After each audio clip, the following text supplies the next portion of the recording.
大家好，我要实名举报深圳市龙华区观湖街道新田基坑村的村長陳忠偉先生，也是基坑村的董事長。近期港人陳先生向香港01爆料，指其家族自4代以前於1952年起已經喺深圳龍華區吉坑村打理3間祖屋。但問題出現喺2015年，一份喺該年簽署嘅遺囑被用嚟確權，將房屋繼承權交予陳先生、姑奶陳某弟同埋佢嘅4個仔。令陳先生同佢嘅屋企人最困惑嘅係，成個遺囑簽署同產權認證嘅過程，佢嘅屋企人竟然毫不知情。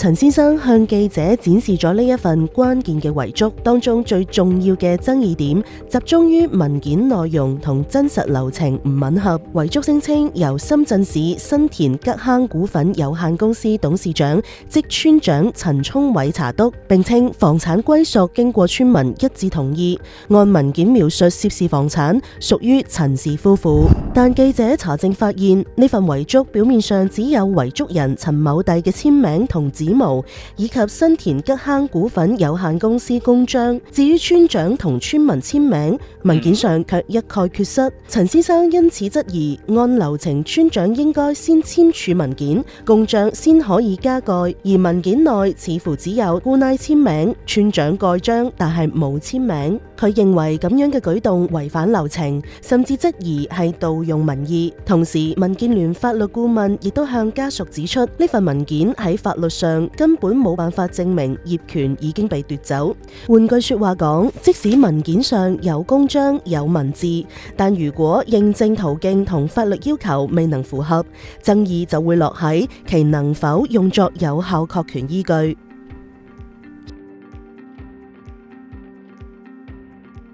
陳先生提供另一條重要嘅線索，一份1952年嘅土地房產證顯示，依據文件顯示，涉事3間房屋及其所佔土地登記喺陳新名下，彼時完成第一次土地改革，土地屬農民私有制，但陳新同目前涉事2家人並非直屬親屬。如果嚴格依照文件繼承，2家人都冇權繼承。不過，當地街道辦工作人員稱，陳新早就喺1952年之前已經遠赴馬來西亞。陳新離開之後，土地同房屋實際處於無主嘅狀態。臨行前有冇交代房屋歸屬，已經無從考證。陳先生嘅立場同樣清晰，佢指出3間屋從曾祖父嗰代起一直由其家人打理使用，其中一間甚至喺90年代倒塌，修繕工作由其家人負責，因此3間祖屋理應由佢哋繼承。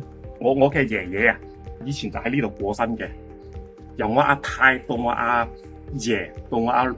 老豆到我4代人都管理緊呢間屋嘅，冧咗之後先重建咗重建到呢度1間2間。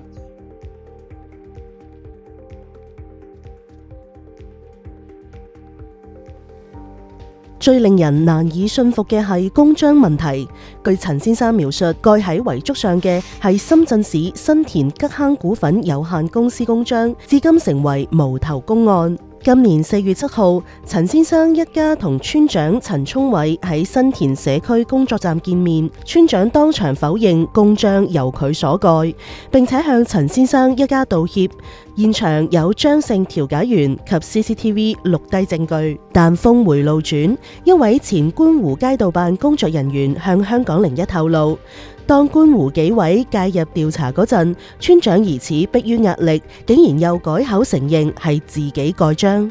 我聽你講，佢話佢觀湖咧紀委咧問佢同話，佢承認佢自己係冚咗，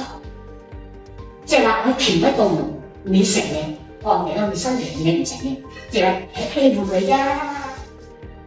為咗查出真相，記者於工作日下午拜訪村長陳聰偉，但係等咗20分鐘，接待嘅人員就話村長下晝突然之間去咗開會。陳先生坦言已經有心理準備，因為佢哋之前多次信訪投訴，要求同村長面對面交代，對方就以開會為理由缺席或者係中途離席，直至到報道當日已經連續4次失蹤。仲有更加離奇嘅講法，公司書記陳冠波曾經表示，2019年前公章根本就唔係公司。捱檢幣5套都咩揀唔開啦，捱檢幣之數呢個捱檢幣一遞到2015年，嗰日嘅公章先時，陳總會叫變喺以物嘅情書，當時咧就帶喺度咪記錄住我用嘅公章，我遞得就帶。唔清楚。驗唔清楚。有咩係希希龍影嘅特要冇記錄啊。牙膏嚟又冇要咗，牙膏嚟要嘅。5年先時要冇記錄啊。驗唔清楚。而家咪作為責兩項唔清楚，係咩？而家咩唔清楚？唔清楚先傳呢工作，唔應該講。但係有政府內部嘅人員透露，指2000年至今，公章一直由村委會管理，而且公章使用前需要申請，應該係會留有記錄。現在老師可能你知道，現在老師咁樣嘅2000年到而家呢個公章村嘅股份公司，以前叫村小組，而家嘅股份公司嘛，呢個公章係村里管理嘅，村里點樣管理咧？好似我村要簽合同啊。我哋嗰啲地租啊、廠房啊要簽合同啊，要去村去申請為佢啲公章。公章咧有個抬頭嘅，跟乜嘅佢公章嚟申請嘅。邊個人去扣呢個公章咧？佢有個表嘅要簽名嘅。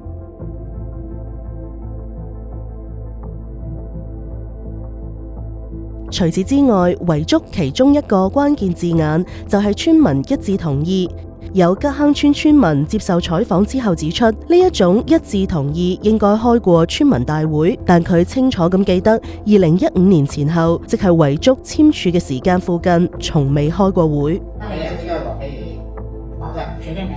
因為你香港這個人什麼時候簽的？2015年蓋的。15年，我大概那時候就是大概10年前吧，差不多11年前吧，差不多到我當時應該就是將近30歲左右了。將近左右，如果當時村裡面有開這些會議的話，你說我在10來歲讀書在外面的話，那可能沒有參與，不知道。但是你說我到那個村裡面有什麼開的會議，我都會收到信息的。再加上不可能說我一個人不知道啊，我也因為他這個事情也鬧了很久，我也問了其他人，也沒有開過這樣的會。因為這樣的會的話，你開的話，你加一個代表的話，我家裡面也應該有人知道，我家裡面也不知道，鄰居那些也沒人知道。該村民亦都表示，如果係其他村遇到類似嘅房屋糾紛，通常會叫上雙方進行3方協調溝通，但係今次並冇咁做。佢認為多多少少存在不公之處。亦都有前觀湖街道辦工作人員透露，當時冇收到吉坑村股份公司開會通知。佢亦指出，私人物業糾紛唔一定需要開會，但事關房屋確權認定，依法必須由利益雙方及村集體3方到場協調簽字。值得注意嘅係，陳先生屋企涉事嘅祖屋係典型深圳城市化歷史遺留違法建築，俗稱小產權房或無證房。相關資料指出，深圳法院對於歷史違建類小產權房糾紛全面拒絕受理趨勢明顯。此外，2015年公佈嘅報告顯示，截至2014年底，深圳違法建築數量及面積龐大。呢一類房屋糾紛唔係個別嘅事件，但多數人可能未行到拆遷或者確權階段，所以未被集中爆發。陳先生亦都坦言，維權已經持續10年，跨越2代人，父母年事已高，作為屋企唯一嘅男丁，佢表示打官司一定會蝕底，但如果唔做，父母抬唔起頭。覺得唔係證據嚟嘅，所以呢種官司冇得打，基本上冇得打，所以我亦都冇選擇打官司，我係選擇去維權。佢強調，今時今日捍衛嘅唔只係房屋嘅問題，而係公平以及一個開明嘅處理方法。